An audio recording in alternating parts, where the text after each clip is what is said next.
जवान मर्दी से, जिस हिम्मत से, जिस इस्तकलाल से, जिस जुर्रत और बहादुरी से मुकाबला किया, वो दुनिया की तारीख में एक दरख्शां बाब की हैसियत इख्तियार कर चुका है।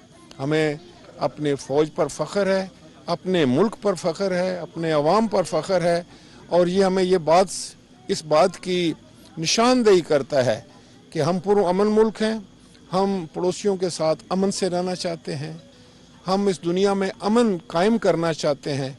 हमारा मज़हब भी यही सिखाता है, हमारा माशरा ये सिखाता है। लेकिन अगर हमारे ख़िलाफ़ जारहियत की जाए तो हम उसका मुंह तोड़ जवाब देने के लिए हमेशा तैयार हैं। हम अपनी बहादुर अफवाज से मोहब्बत करते हैं। जिस इलाके में आप खड़े हैं ये तहसील गुजर खान का गांव संघोरी है, और यहाँ के एक सपूत कैप्टन मोहम्मद सरवर शहीद ने ये एजाज़ पाकिस्तान को दिया, इस इलाके को दिया कि वो पहले निशान हैदर हैं, और उन्होंने अपनी जान जो थी वो वतन पर निछावर कर दी।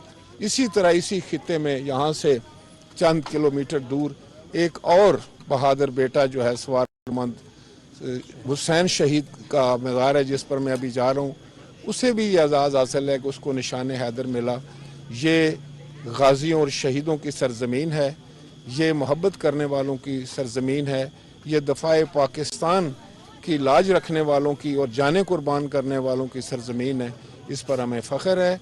इसीलिए मैं अक्सर ये कहा करता हूँ कि पाकिस्तान की अवाम और पाकिस्तान की अफवाज के दरमियान जो मोहब्बत का रिश्ता है वो इंशाअल्लाह ताला कभी ना कमज़ोर होने वाला है। उसके ख़िलाफ़ जितनी साजिशें की जाएंगी वो नाकाम होंगी, खा वो 9 मई के वाक़यात हों जिस पर आज भी हम शर्मिंदा हैं, पूरी कौम को उसका दुख है।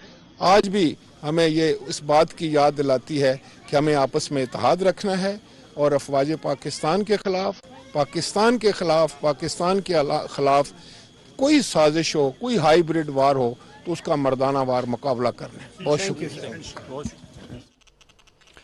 1965 की जंग में हमने बेमिसाल जुर्रत